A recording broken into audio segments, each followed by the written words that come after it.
Corruption is very powerful, and it can happen very quickly. He calls me, tells me to watch, and I go, holy shit. Yeah, this is dirty. This is dirty. A dead cop in a front yard. That would be front page news. Absolutely 100%. There'd be 1,000 people at that scene. We worked so hard to maintain the public trust. Brian Albert says he didn't wake up. Is a lie. And you're going to get caught. Yeah. I said they're dirty cops. So when you have a entire police department and it's 20 people, guess what? If most of them are dirty, you're going to be dirty too. Yep. Everything is cameras. Everything's tracked. Everywhere. Everything's tracked. If people are inside and they're not answering, that's going to look suspicious. Hey, dude, you're a cop. You got a dead cop in your front yard. Do you know that?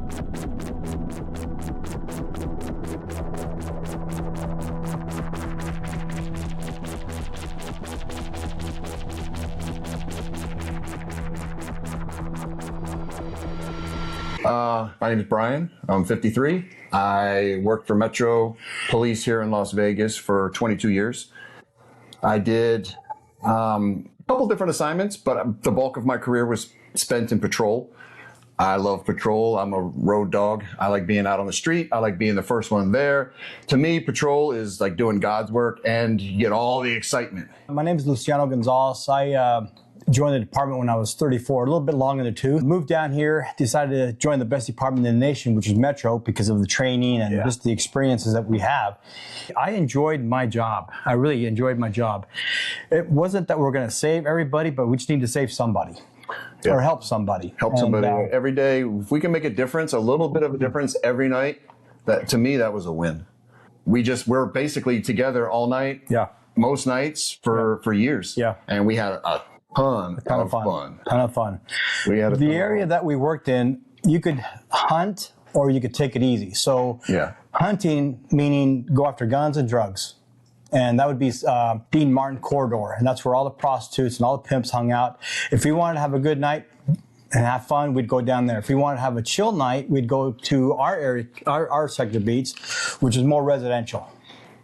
I would go and hunt crackheads or tweakers if I wanted to. And then 10 minutes later, I get a call to Spanish Hills, and I'm at, Randall Cunningham's house. Yeah.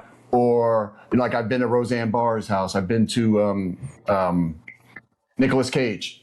Been to his house. I've been to Floyd Mayweather's house a bunch of times. I've been to Randall Cunningham's house. Jenna Jameson's house. I've been to Vince Neil's house like 3-4 times. Where else would you get that? But we don't have the corruption back east like out here. No. It couldn't happen. It can't, because the way Metro's run, it couldn't happen. Even in our smaller units like Dope, Narcs, Narcs and Vice, they're small units, 5-8 guys. But to do something like with a Karen Reed, it's not going to happen. It's an individual crime is what happened. Yeah. It's an individual crime. Yeah. It's a dead cop in a front yard. That would be front page news. Absolutely 100%. There'd be 1,000 people at that scene. No one would be able to cover up anything. Yeah. Ever. Yep. It ain't gonna happen. It wouldn't happen. So you think the corruption has a lot to do with the size of the department? And that's just it. Exactly. For us, our department, we have 3,000 police officers, right? Then we have NHP, and then we have the COs. For us, for that to happen here, it can't happen because we're just such a big department, and everybody's always moving to different sector beats, different area commands. They're not so much corrupt; they're just doing something stupid, like taking cash from people and using their Metro gas card to pump people gas. Like, we've actually had a guy do that. He got fired. Yeah. Like, how dumb do you have to be? You throw away an entire career for $20 cash for some gas, and you're going to get caught. Yeah. Here in Vegas, everything is cameras. Everything's tracked. Everywhere. Everything's tracked. Everywhere. Especially when you come down the strip, you're not getting 5 feet without being on film. And they have all the facial recognition, so they recognize you. They'll see who you are before you even come in the building. But there's some stupid cops. But the big corruption stuff, no, it ain't gonna happen. It's the size and the longevity of what you're dealing with that officers get away with certain things and they talk about it, and the other officer wants to try it, and they all kind of, now they're involved. Yeah. Now they're in it to win it, right? So they can't do anything besides keep going forward. and keep doing the corruption. You know, when they see the movies like Training Day, and some people think, like my wife, when she watched it, she's like, does that really happen? No, it's a movie. People have to remember, well, you know, remember Rampart, right? So it does happen, but it's just so rare. But I noticed on the East Coast, because I'm from Philly, when I was trying to be a cop back there, I noticed there's so many little counties, and there's, you know, 30 different police departments in 10 square miles, and they don't communicate with each other. They don't talk to each other. So when you have a entire police department and it's 20 people, guess what? If most of them are dirty, you're going to be dirty too. Yep, eventually. So that's what I think with the Proctor and all of them in Canton. It's a small, like you said, it's real small. There's only so many cops. If half of them are dirty, or even just a couple are dirty, everybody all of a sudden is dirty. Corruption is very powerful, and it can happen very quickly. And you really have to be on guard, because as a cop, you can really get away with stuff. So how did you guys first find out about the Karen Reed case? Good, Bryon. I found out from my wife. We were hanging out, and she's like, hey, I said, what are you watching? Because like I said, she watches a lot of court TV. And she's like, I'm watching this fascinating case about Karen Reed and these cops. And she goes, I think they're dirty. She goes, can I tell you some stuff about it? And I said, sure. So she told me about 10 minutes worth of stuff after she had already watched Proctor, Paul, Higgins. So my wife knows everything about this case inside and out. So she tells me some things, and I'm like, that ain't right. Right. That ain't right. That ain't right at all. I said, so after 10 minutes, I said, those are dirty cops. He calls me, tells me to watch, and I go, holy shit. Yeah. I said, they're dirty cops, honey. That's all. They're dirty cops. You know, let it go. You knew right away. And then she says, you need to do a video on this because these are dirty cops. So I was like, okay. And she's like, my wife's like, what's your biggest video, highest watched video? And it was a bad sergeant, bad lieutenant. It wasn't court. It was a deposition. But she's like, that's your highest one. Why don't you do this and see how it goes? And I said, you know what? You're right. Because they're dirty cops and we do cops. I said, okay. And I mentioned it to him, mentioned it to Steve. We filmed it, and then boom, it just blew up. He prefers to be called Producer Steve. Producer Steve. Yeah. Oh, yeah. For me, it was the text messages that he was exchanging with his boys. So bad, right? Listen, when we have an officer-involved fatality, that's the last thing that's going to happen. I mean, the amount of resources that's going to be deployed through that scene, there isn't going to be no text messages. Yeah, she's going to take the rap and all that explicit stuff that he was saying.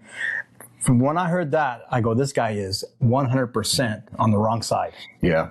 And then when I found out that both of the guys got rid of their phones a day before the order came out on September 23rd that they were going to need their phones. Proctor calling Karen every name in the book, texting people, telling everybody about the case, not using the Canton PD interview rooms, not filming. We always film interviews. Every interview is filmed and recorded. They didn't do it for him. So all these things, and they said, oh, what was the damage to the body? She's like, well, there's no pictures, no CSI. And I'm like, wait a minute, stop. How is there no CSI? We would have 1,000 pictures of this guy. The way, just everything she told me, I'm like, this is dirty. This is dirty. Yeah. So and I was like, you know what? We need to do this. How would the investigation have been different if you guys had rolled up to the scene? So basically, if him and I were working patrol, right, and we got a call, hey, they would say there's a 419, which means a dead body here in Vegas. There's a 419 at this address. Show us en route. So we would go. When we get there, first thing we would do is get everybody away from the body. Separate each other. Separate every witness. Get everybody separated, because that way they can't talk. Crime scene tape. We would tape off probably more than a half of a football. We would actually close down the whole street. If there's a dead person in the driveway, we would probably close both ends of the street. So no cars. This way, when arriving traffic, all the units coming, because everybody in the world's coming, plenty of room for everybody to park, right? You got to think about the command, we call it a CP, command post. So a command post is going to be set up. Egress and egress for medical vehicles. Yeah. Have medical come in, get his name, where he worked, find out family members who was there. Bryon Albert says he didn't wake up. Is a lie. That's a lie. Because you know what? I'd be knocking on that door over and over and over. Hey, dude, you're a cop. You got a dead cop in your front yard. Do you know that? So the fact that he says he never even came outside to investigate what was going on. A normal person would come out and see what's going on. You got the nosy neighbors, man. They people walk down the street, they're looking out the window. So we would get the scene tight. Then we would start breaking down, and the detectives would show up. They would start pulling people into their cars and interview them in the car, recorded. CSI would come out. They would take 1 million pictures. Everything would be done. Nobody would even touch John O'Keefe's body. Now, if they scooped and swooped, right, like the medical people did, we would annotate exactly where the head is, where the center mass is, and which direction it was laying. Yeah, we would take pictures before they left. Even if it's with your phone, and you got to take some pictures. We'd cone it. We'd cone it out. We call it cone it out. Yep. So we'd cone it out. So whoever comes to investigate knows exactly where and how far the body was. Right. There ain't no guessing. Well, I think he was here. No. Right. We would know to the inch of where his head was. Yep. And everybody would start getting interviewed, and they would be out there for probably 15 to 20 hours. Yeah. That long. Minimum. Yep. And there would be pictures. They would get the blood. They would go through the scene. They would slowly let get the snow melting and do what they need to do. They would look at the car. They would impound the car. And then our CSI would test the vehicle because they're saying, hey, she hit him, rear-ended him, right, and it hit his head. They would test that and see, like, how much damage can a head take and how much does it take to break the tailpipe or the taillights. So just like Tall, Dark, and Handsome did. Yeah. we would do all of that. I mean, that would be a typical scene here in Las Vegas. Especially with the officer involved. If it's an officer, you're going to double everything almost. In your department, who would handle all of the forensic testing? Testing would be, everybody has their own isolated job. CSI does nothing else but pictures, blood, gather all the evidence. That's all CSI does. Mm-hmm. It's not like the TV show where they're interviewing people and kicking doors. That'll never happen in a million years. If the show showed them what there really was, there wouldn't be no show because it's so boring. Yeah, we have a detail that strictly deals with pedestrian accidents. Mm-hmm. And when there's a fatality, they roll out they take the scene. Yep. And they take the vehicle, and those are the people that, if they can't do it themselves, they will hire a specialist, an expert, that come out and try to reconstruct what happened. Yeah. Did you hear the testimony from the ARCA experts? We're doing Dr. Wolf, right? He's dreamy. Dreamy. Dr. Wolf. So I haven't seen the ARCA guys, but I do remember seeing part of Dr. Wolf saying he did not die from a car. That did not happen. After I watched his video, I think my IQ went up like 100 points. I know, very impressive. Right? But I don't, just from what I saw, I wouldn't say that the taillight, he did not die from getting hit from a car. No way. I've seen enough people hit by cars and accidents and deaths. He did not get hit by that car. He might have gotten hit, but it didn't. Going 26 miles an hour. It didn't kill him. It doesn't happen. You have to run over his head for him to die. Yeah, he only had trauma to the head. So that means John's head was pulverized. You have a dead cop in the front yard of another cop. Right. That door is getting knocked on until he answers. Mm-hmm. If people are inside and they're not answering, that's going to look suspicious. You see what I'm saying? Yes. That's going to look suspicious. So then, if nobody ever comes out, they will wait, because we're going to be at that scene all day. Right. All day. 10, 12, 15, 20 hours. Right? Because not only is fatal coming out, homicide's coming out. Mm-hmm. Right? Homicide details coming out, and those guys are good. They don't miss anything. Our homicide team solves 92%, 93% of homicides here in Vegas. Our homicide is awesome. They're coming out. They're going to want to interview everybody.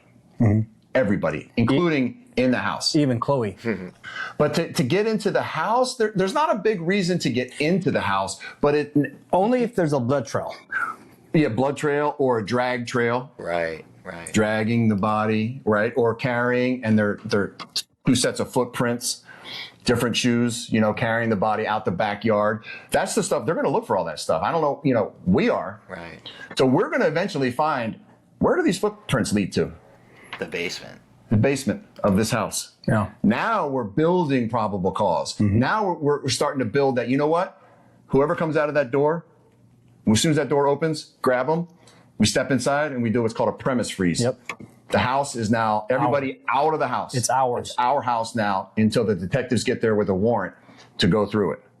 So they could have done that. But as the suspicion builds, your probable cause will slowly build.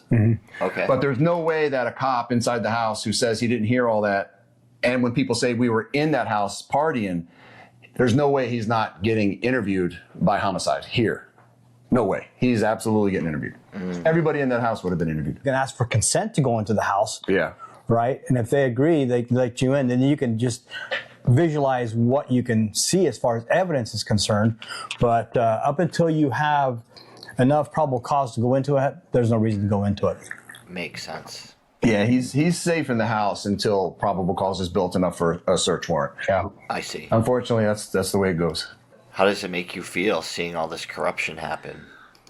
Listen, we work so hard to maintain the public trust. Yeah. Really hard.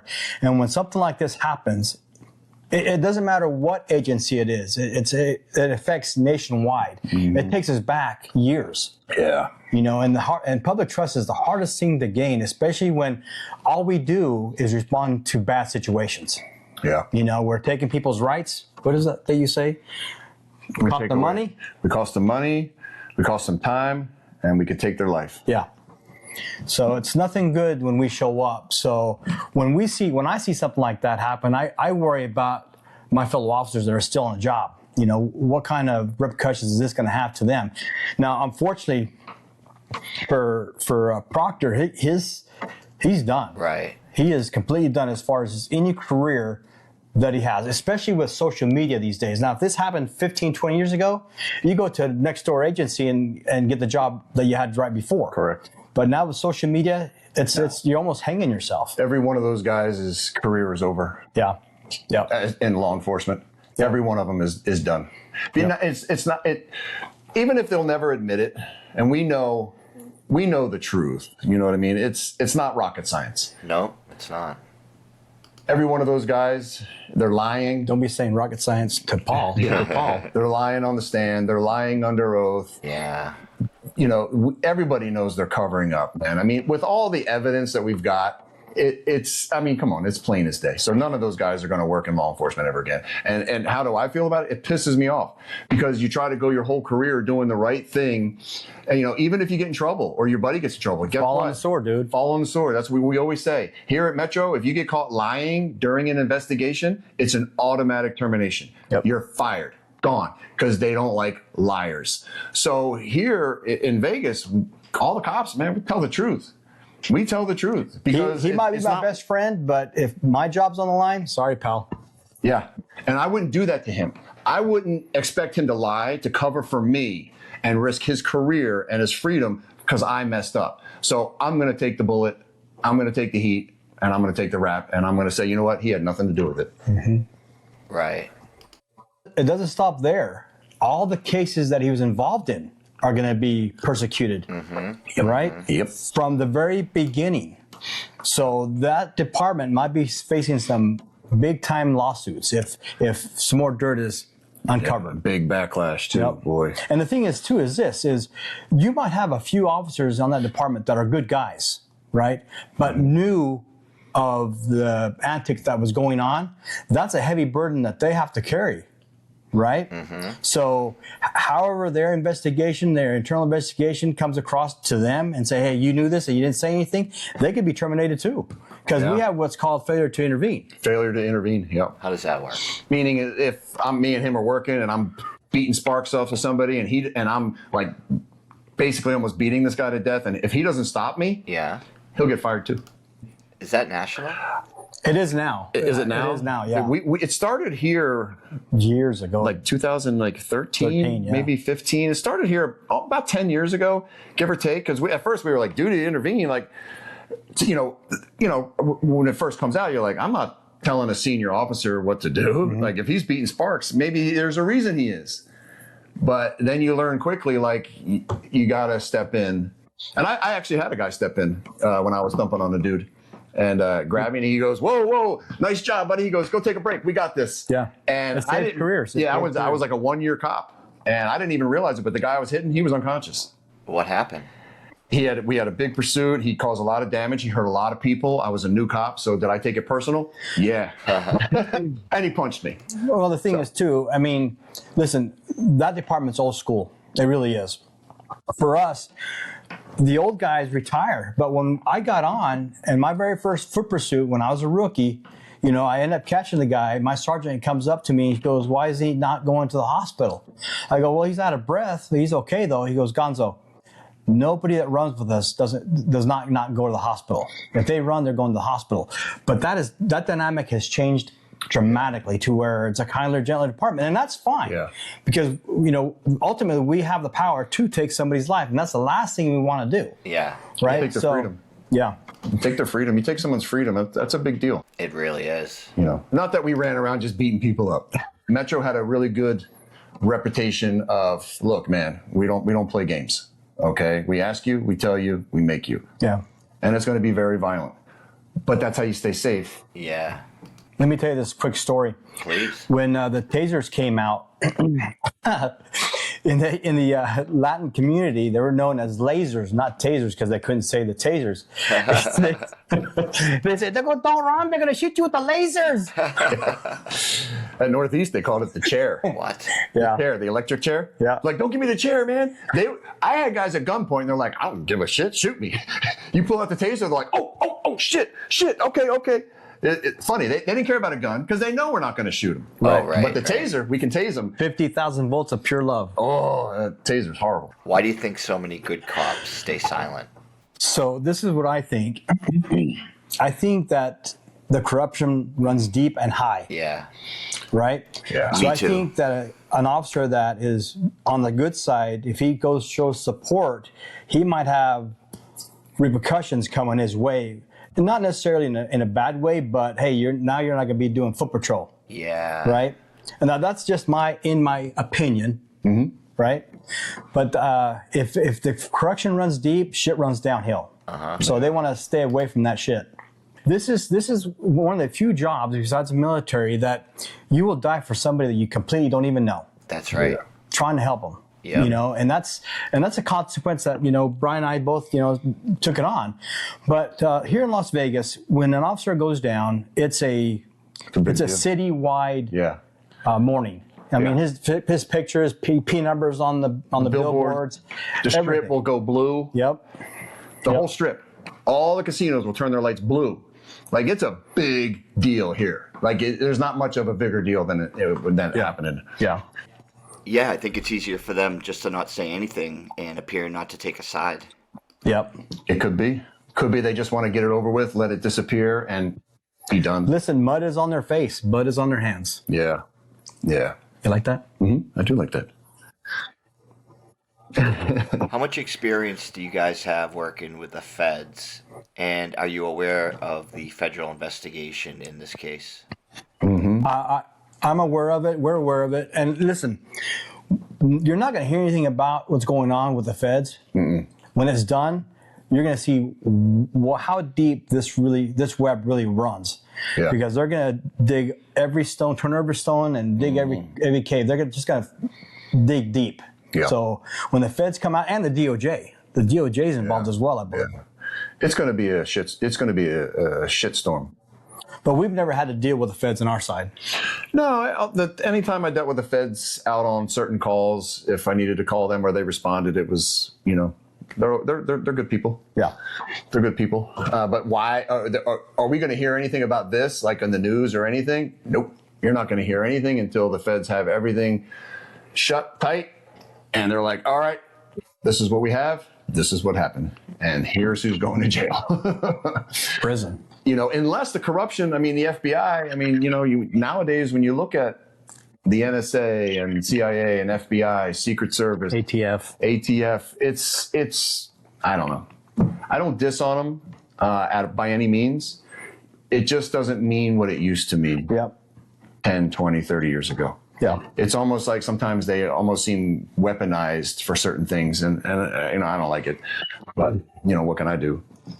But if the feds and the DOJ are going to go after them, if they're honest, it is going to be a lot to uncover, and it's going to get bad. Yep. It's really going to be bad for those officers. Yeah, that's one thing I'm concerned about, is that maybe it runs so deep that they just decide we can't take down the whole state of Massachusetts. I mean, these people might be all connected. like in politics and Correct. law enforcement and Correct. the judiciary. It could be that wild. Like, we don't really know, right? I mean, it could be some kind of crazy, wild story, and everyone's like, holy shit. Like, wow. I'll tell you. We don't know. It could be something simple. Listen. It seems like it's pretty simple, right? Either the love triangle or dirty cops, and John was going to rat him out, and they thumped him. I'm going to say something that's probably not going to be too popular, but I'm going to say it anyway. So when you have one of your first officers up there commit suicide, then you know something's deep. With the ones that are in trouble, you mean? Yeah. Yeah, or somebody that might not be directly in trouble, but just involved in the situation. Interesting. And he happens to take his life because he knows he's going to prison. Yeah, that'd be something. If the dots connect, it ain't a conspiracy. If the dots connect, it's not a theory. That's right. It is what it is. The evidence. It is what it is. We deal with evidence. Yeah, I connect dots, and if it's looks like a duck, walks like a duck, it's a duck. Now, you can lie all you want, but again, it's hard to cheat evidence. And it's hard to keep a lie up. And it's hard to keep a lie with that many people going on and on and on. Right. Can you guys talk a little bit about internal affairs? So we know that their internal affairs for the Mass State Police are looking at Proctor and Tully and Buchanan, but I kind of get the sense that they're only covering their own ass because they waited till the trial was over to announce that they're looking into Proctor, which leads me to believe that if Karen was found guilty, he might have just got off and they wouldn't have done anything, right? They said the day after the trial, we immediately took action and opened an investigation into Michael Proctor's activity, and they're focusing it on the text messages when we know there's so much more they could be looking at. Is internal affairs, are they really looking for the truth, or are they kind of just to cover their own ass and talk to the media? Well, their feet are to the fire, right? They have to do something. Maybe. Right? So maybe they're dirty just like everybody else. They could be very dirty as well, and they're just trying to do what they can to CYA their butt, like you're saying. Yep. But a real good internal affairs, man, they're going to go after the cop. They're going to find out what policies he violated. If he violated any civil rights of the person, right, they're going to hammer him that way. But that's if you have a clean IB department. Yeah, if they're dirty. I mean, you got to remember, IA is the police of the police, right? Kind of. They can get away with more than a lot of other people. Yeah. They can get away with a lot. Yeah. Right? Especially if you're high up in IA, captain or whatever. You could do a lot of damage. Make that event go away. Yeah. Even in Vegas, I would have to say, IA could do some things if they wanted to, because no one really looks into IA, right? Yeah. And that's the problem with IA, right? Nobody really looks into them, right? Now, Vegas does. We do have something. I'm not going to say anything, but we do have something to keep track. Them at bay. To keep them at bay. Not every department does, though. So they could have absolutely just said, you know what? If she goes to prison, we're good. Yeah. If she doesn't, you guys are screwed. Yep. So you better get her in prison. You better make this look good. Easily could have happened that way. Easily the head person in charge said, make this go away right now or you're going to prison. I could see that happening just like that. Or they could say, let's play it where it lies. Let's see what happens. There's going to be some sacrificial lambs. There's going to be some sacrificial lambs. And then once the news hit and Proctor and everybody is totally just making fools of themselves, now he's like, okay, we got to do something. Bro, we got to do something. This dude's the best we got. We got to do something. We got to do something. So that's what it feels like to me. Yeah, it could kind of go either way.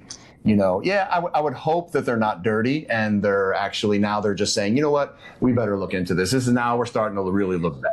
Now, they probably thought it wasn't going to be as big exactly as it was. So now the whole nation knows about it. So now they're under the microscope. They better do their job or they will not have jobs. Interesting. Speaking of that, what's the process to terminate a police officer, and how does the union come into play with that?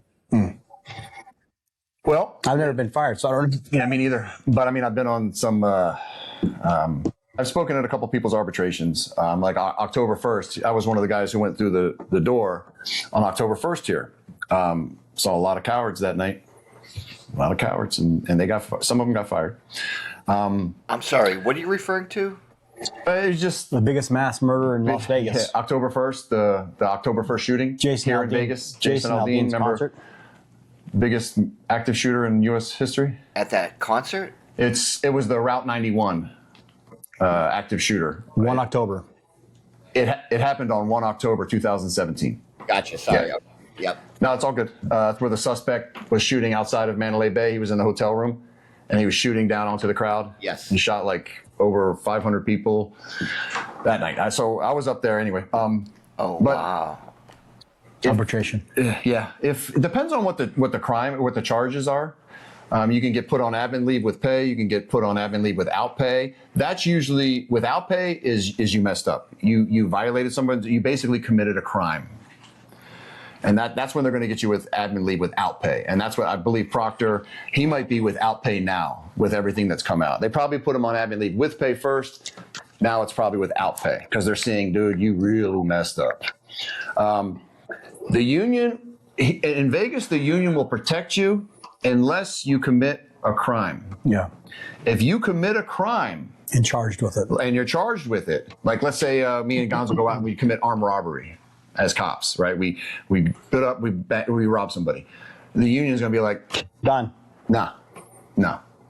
So they can kind of pick and choose who they want to represent, as long as if you committed a crime, they're not going to represent you.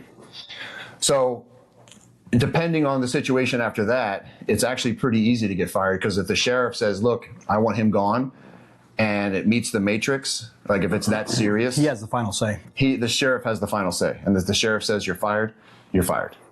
Now, then you can go to arbitration And try to get a job back. and the two lawyers battle it out, and you try to get your job back. That has happened a bunch of times here with Metro. I helped a guy who got his job back. He was a great cop. So it really depends on the scenario, the crime, if there's any charges. But they won't protect you if you lie, though. If They're you not get going caught to. lying, Yeah, if you get caught lying, they won't protect you, and if it's a crime, they won't protect you. Yeah. So it's hard to lose your job if you're a good cop. Yeah. I mean, I made it 22 years. He made it 20 years. I never even had a problem. You know, did I get in trouble a couple times? Yeah, but nothing serious. But you have to kind of get in trouble because you're working on that. You're always gray area, You're always right? in the gray. So cops, you're going to get in trouble here and there because you can't please everybody. But so if you're a good cop, it's kind of hard to get fired. If you're a bad cop or crooked cop, they will get you. They look at you eventually. Yep. Eventually, you're going to slip up. You're going to say something or whatever, or somebody's going to see you. Like here with Metro, if I see you doing something shady, I'm not going to turn a blind eye. I'm going to be like, what are you doing? They don't do that here. Why are you doing that? You know what I mean? Not saying I'm going to drill him, but I'm not getting in trouble for something somebody else is doing. Especially if he's on your squad. Yeah. So I think every one of these guys should absolutely be fired. Oh, yeah. They shouldn't even be employed now. I agree. You can't trust them. You can't trust. Proctor's going to have every case he's ever done torn apart now. And it's only going to cost you guys money. Yeah, it's going to cost you guys a lot of money, but they're going to go through every case he's done because they're going to be like, well, he's dirty now. What else did he do? Let's find out, shall we? Yeah. And they're going to go through computers, everything he's ever written. And that sucks for him. Well, you guys got another a case that happened a while ago about a girl that got murdered, or she was pregnant or something like that. Yeah, Sandra Birchmore. Yep. So who it is? Birchmore. Yeah. Yeah, because they want some people wanted us to do that case. I haven't looked at it yet. You definitely but we might. should. That looks dirty to me. Yeah. Yeah, strangulations. Yeah, that's hard to prove. Hard to it really prove. is. It's just that's an odd way. I've had a bunch of those in person, like here at Metro in my career, with the same thing with the doorknob, and it's. You have to be dedicated, man. You got to be dedicated, and I don't know, man, because the one of them that I was out, the detectives rolled out. Oh, really? Because the mom was adamant that her boyfriend was here, and I believed her, and I said, okay, well, let's look into this. So I believe you. So let's dig deep. We need to dig into this one. Yeah. We'll look into it. Yeah. Nice. But that's a shame, man. That's a shame. We might have to do that one. Was he in uniform when he came in? No. Okay. No. He wouldn't be that stupid. Well, we're talking about. He was stupid. So none of them work there anymore. There's 3 guys who are kind of involved. One was like some kind of in a leadership position, and the other 2 were, I think, regular. Well, but yeah, they got fired probably because of the alleged sexual assault, right? Yeah, that's what it was. Yeah. Yeah. Yeah, that's horrible. I'm fascinated by what you said about the 2017 shooting. Can you tell me that story, or is that something you don't want to talk about?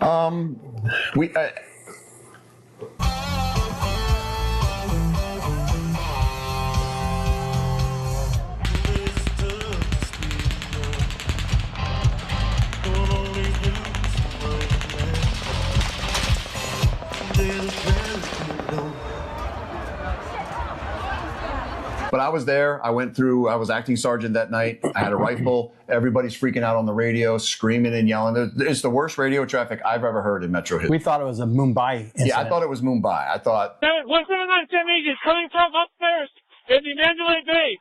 Upstairs in Mandalay Bay, halfway up. I see the shots coming from Mandalay Bay. Halfway up. Patrol 361 IC. We have multiple 458 breaks. Give me a surge. So I had a rifle. They're screaming for people with rifles. I get to Mandalay Bay. I get a 4-man team. We make entry. Going through the casino. That's when I run into Levi, the SWAT officer. We go upstairs. We go through the room. We get into the room.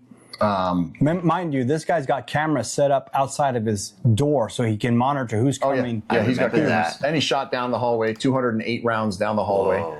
He drilled the doors shut, so we had to breach. We had to blow it up.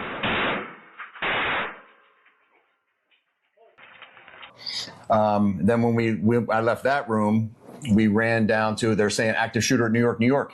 So I'm running down the hallway with my team, and we go down to the basement, get into a Mandalay Bay maintenance cart, because I'm not running anymore. Get into a cart, and we're driving down the boulevard with our rifles in a Mandalay Bay cart, heading towards New York, New York.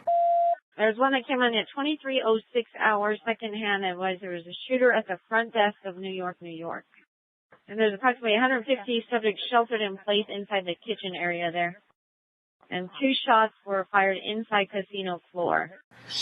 Because I was like, I'm getting something tonight. I'm doing something to help this city.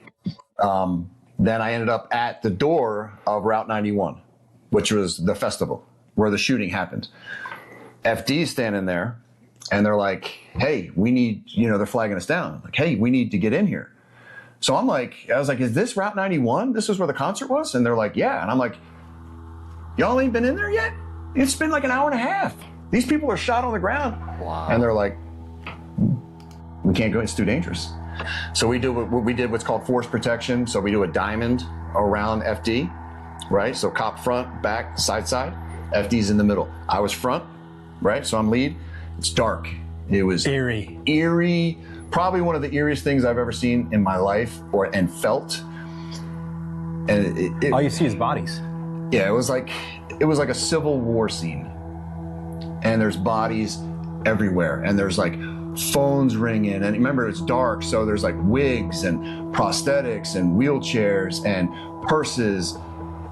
Yeah, so what I did is I led the team to each person, right? Light them up with my light so we can see their injuries, check for signs of life, black tag for dead. So.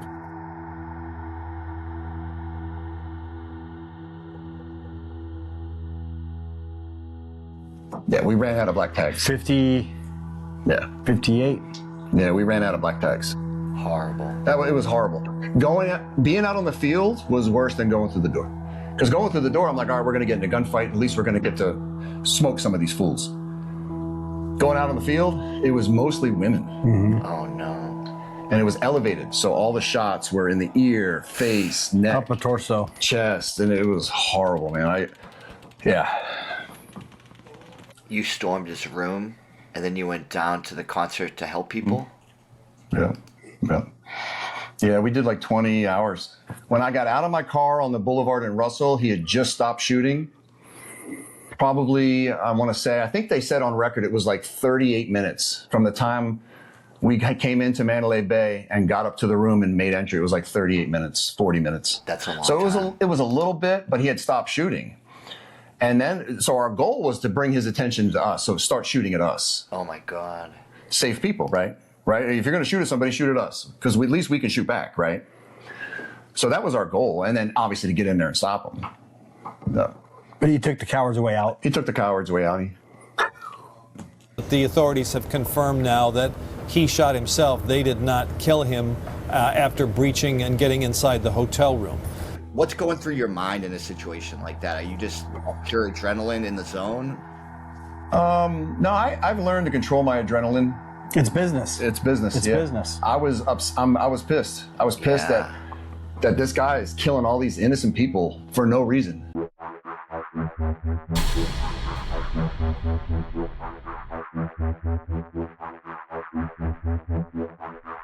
have an active shooter. We have an active shooter inside the whereabouts.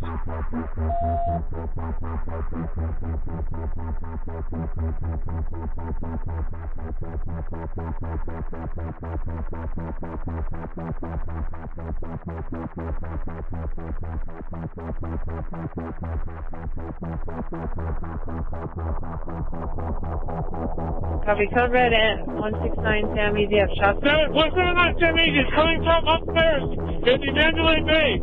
Upstairs, Mandalay Bay, halfway up. I see the shots coming from Mandalay Bay, halfway up.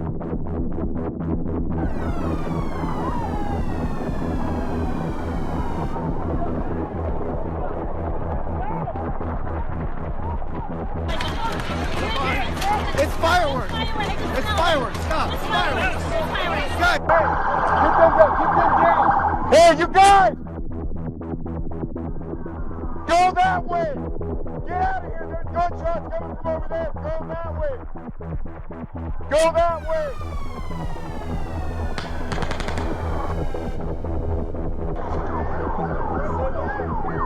There's gunshots right here!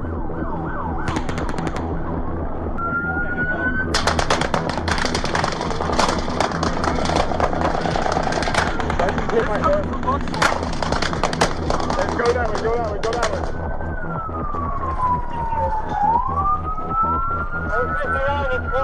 Hey, they're shooting right at us, guys. Everybody stay down. Stay down. Where's it at?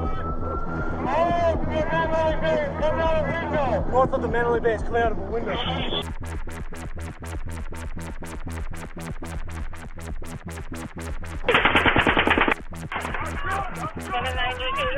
Get back! Get back! Get back! I know you want it. Get in there. And there was dead people everywhere, and I don't even know what was happening.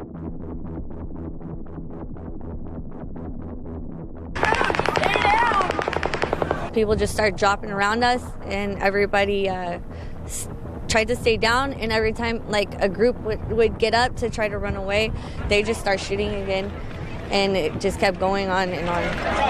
Run, go! A lot of dead bodies, a lot of people were just piling on top of whoever, even if they're bleeding or not, just to stay down. So I know I have a lot of people's blood on me right now.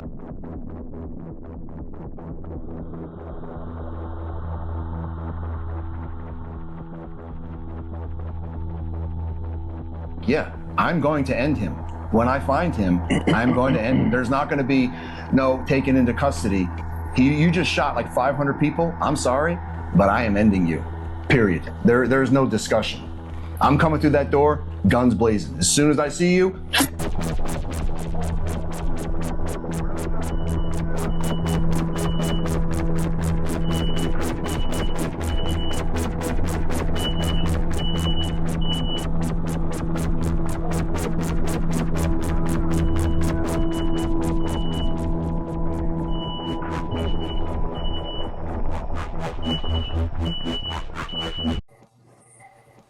Wow. You guys are heroes. What an experience that must have been, huh? You know, there were some heroes. There were some heroes there, and a lot of the heroes were the citizens that just helped other people. yeah. The citizens were the true heroes that night. They risked their lives as well because they were dragging people under gunfire. Crazy. And not enough goes out to them because they really did save a lot of lives. They were commandeering cars on the strip to go to the hospitals, and every hospital activated, what's that called, red? Yeah. Activated red means that every doctor available is going to be treating these people that are coming in. Code red. So it was a crazy, crazy It was a night that I feel like, it turns out that me and my team did more than most, but I feel like I didn't do enough. Yeah. And we weren't trying, I wasn't trying to do more. I'm a cop. Doing business. I handle business. We got an active shooter in Mandalay Bay, I'm going. Once I'm inside, it's done. Okay, well now we have an active shooter in New York. I'm going. I'm not waiting for people to get dispatched. It's a crazy night. It was like anarchy. So what am I going to do? I'm going to go to New York and handle business. Yeah. Even though I got to drive down the boulevard a half a mile to get there, whatever. I'm going to get there and handle business because the only thing that stops a bad guy with a gun is a good guy with a gun. Right. If the good guys don't step up and stop him, who's going to? Yeah. No one.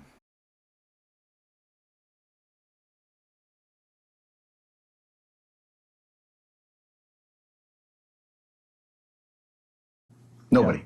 Yep. He's just going to keep shooting.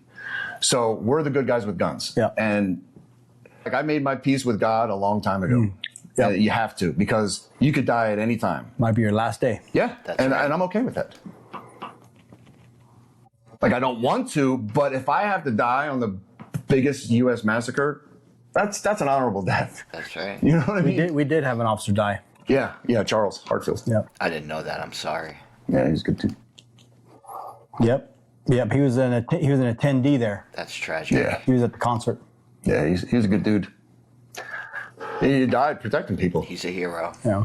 You know, like right after October 1st, there was another active shooter, right? In our area, my area, at the Ross, dressed for less. Security guard went crazy, started shooting at everybody in there. Who goes? Me. Are you serious? Me and him have a gunfight out front. You can watch that on video. Good evening, and thank you so much for joining us here at 6 o'clock. I'm Sasha Loftus. Community members are speaking out about the importance of emergency plans after a security guard opened fire at a Ross yesterday. Police say this started as an altercation between Mahmoud and a female manager at the Ross store. We've learned that they were arguing about a customer who left their shopping cart by the front entrance. Now, police say Mahmoud got angry because the shopping cart was left there. The manager told him over their radio system to stop complaining. Police said things escalated and Mahmoud said, quote, "I'll kill you." He then left the store, got a handgun, came back and fired 16 rounds. Many of them were aimed at the manager as she was running through the store. The body camera footage from the officer shows that as soon as he got out of his car, he was under fire from Mahmoud. The officer fired a total of 5 rounds, hitting Mahmoud once. Now all this happened in a busy shopping center, and police say they're thankful all the shoppers were unharmed. Taking someone's life is very different. It changes you forever. After you shoot somebody, it replays in your mind over and over and over, even while you're talking to people.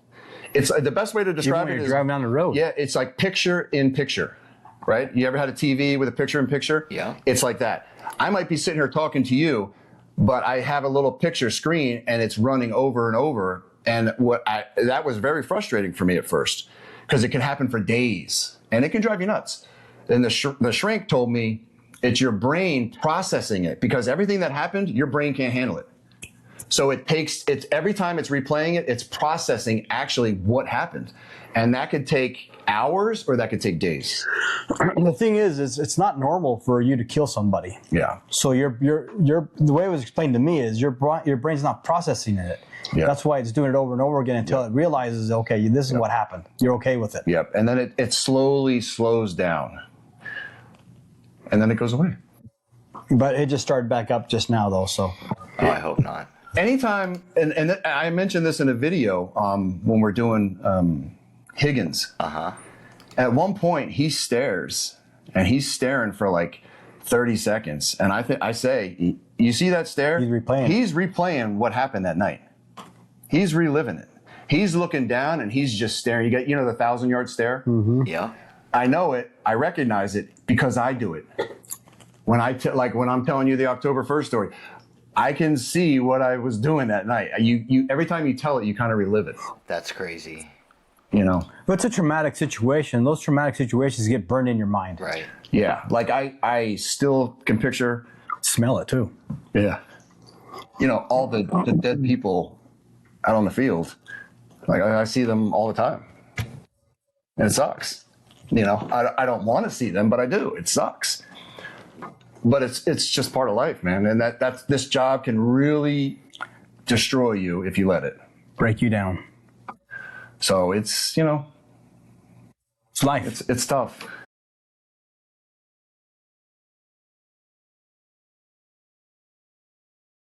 You guys are the people who run into those buildings with shooters, and I think you deserve a lot of credit. And I really appreciate your honesty and your stories. And I mean, this is just an amazing interview. So thank you. Yeah, we have a million stories. Thanks, Rich. Yeah, we have a lot. 169 San Means, we got shots fired, 415 ASF. Route 291, sounded like an automatic firearm.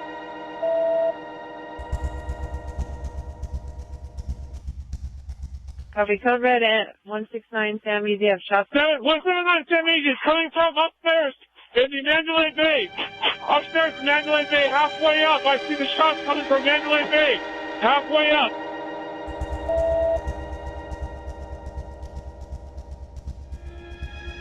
We have an active shooter. We have an active shooter inside the fairgrounds. Shots fired from Mandalay Bay.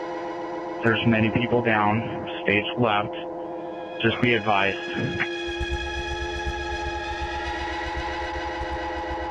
.790 right. I'm going to form a strike team. Mandalay Bay and the Boulevard. I need 5 officers on me. Control 020. 1757. For Mandalay Bay, it's getting a little bit more faint.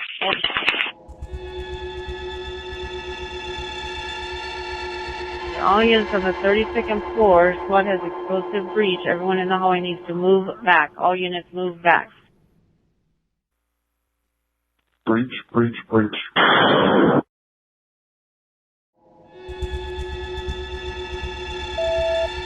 We need the air clear for Zebra 20. They have 1 suspect down inside the room. Zebra 20 has 1 suspect down inside the room.